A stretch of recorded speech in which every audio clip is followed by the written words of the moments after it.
Hello there, this is Johann Sebastian Bach, and I am here to tell you about the most brilliant, the most prolific period in the history of Western music, the Baroque period. The word Baroque is derived from the Portuguese barroco, which means oddly shaped pearl. But don't take that literally, for we are far from being oddly shaped. The Baroque period lasted from 1600 to 1750.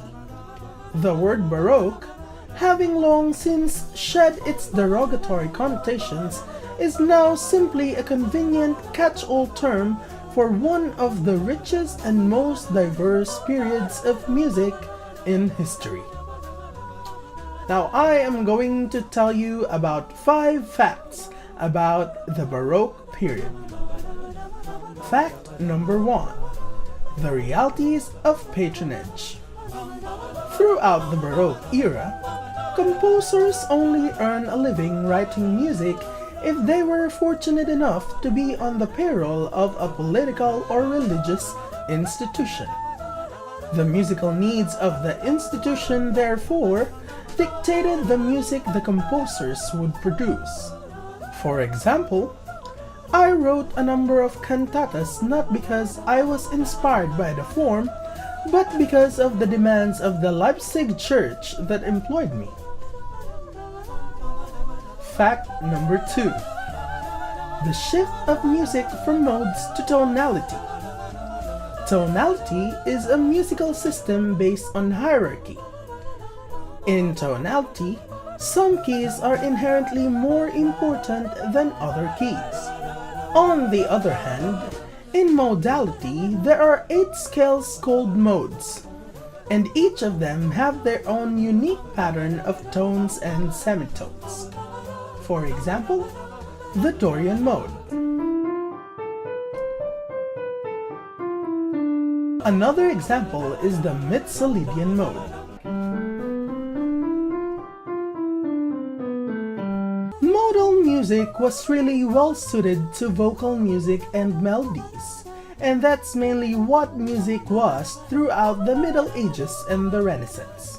But in order for music to become a little bit more complicated, we needed a new system that would allow that to happen.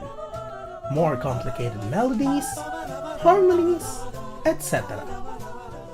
Music shifting to tonality opened up doors of complexity that would never have been possible if they were still stuck in the modes.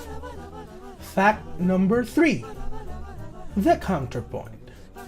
Counterpoint is the art or technique of setting, writing, or playing a melody or melodies in conjunction with another.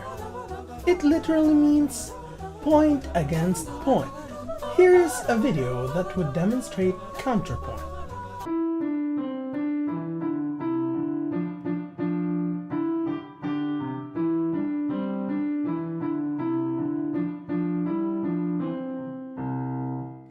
Counterpoint wasn't exactly a new concept in the Baroque era, but it was in this era that the concept was developed to its highest, ultimate, magical potential.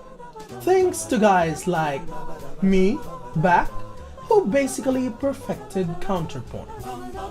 Baroque fact number 4. The rise of instrumental music. In the Baroque period, instrumental music became a genre in and of itself.